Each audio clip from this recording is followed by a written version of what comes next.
Assalamualaikum warahmatullahi wabarakatuh. Bagaimana kabarnya hari ini? Nah, semoga hari ini kalian dalam keadaan sehat. Sebelum kita memulai pembelajaran, mari kita berdoa bersama-sama. Kita baca basmalah bersama-sama ya. Bismillahirrahmanirrahim. Nah, kali ini Bu Sinta akan menjelaskan mengenai materi pembelajaran IPA berkaitan dengan komponen ekosistem. Langsung kita lanjutkan ke materi ya.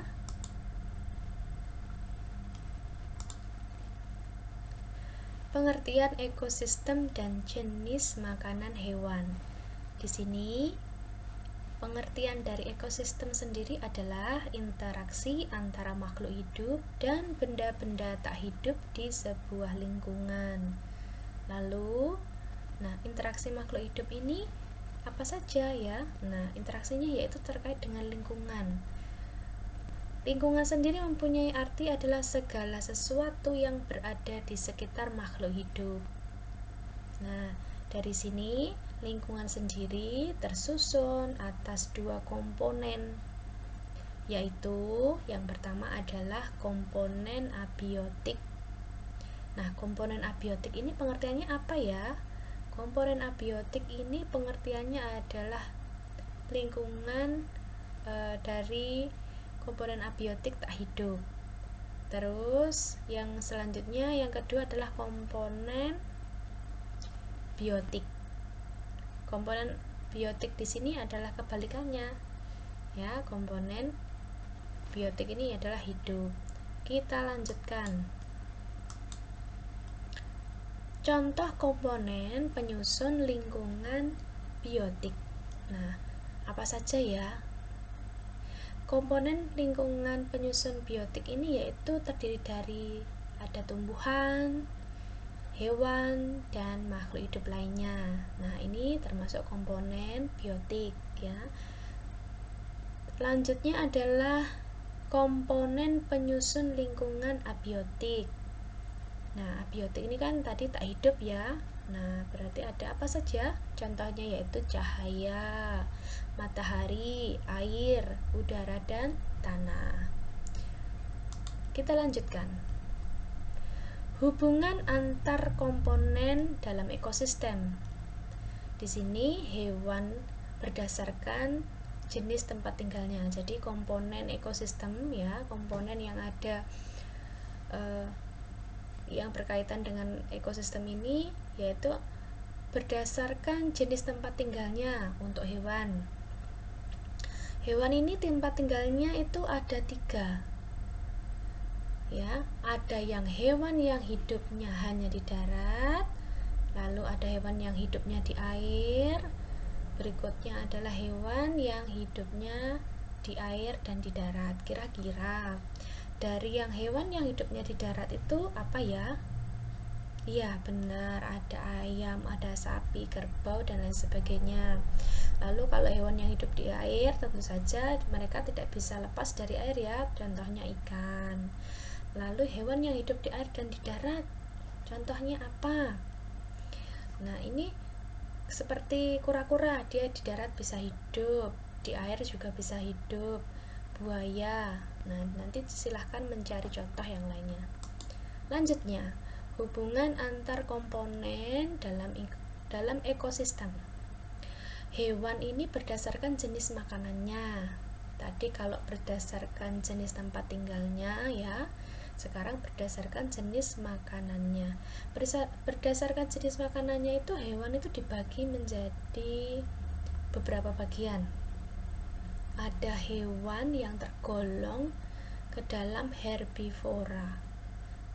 Hewan yang tergolong ke dalam herbivora ini adalah hewan pemakan tumbuhan. Jadi hewan ini tidak bisa memakan selain tumbuhan. Contohnya adalah sapi, zebra, kerbau. Coba cari lagi. Siapa tahu kalian bisa memberi contoh yang lainnya. Biasanya pada hewan herbivora ini tidak memiliki gigi taring, tetapi hanya memiliki gigi seri dan gigi geraham. Dan gigi seri di sini berfungsi untuk memotong makanan, gigi geraham berfungsi untuk mengunyah atau menghaluskan makanan. Selanjutnya kalau hewan karnivora yang tergolong karnivora adalah hewan pemakan daging. Tentu saja di sini dia mempunyai struktur gigi yang berbeda dengan hewan yang tergolong dengan hewan herbivora. Jadi ada perbedaan di sini. Kalau hewan karnivora tentu memiliki taring ya. Berfungsi untuk apa? Kalau ini kan berfungsi untuk merobek dan mengoyak makanan, gigi taringnya itu. Terus memiliki cakar ya. Nah, contohnya apa? Ada harimau dan serigala. Lalu hewan omnivora.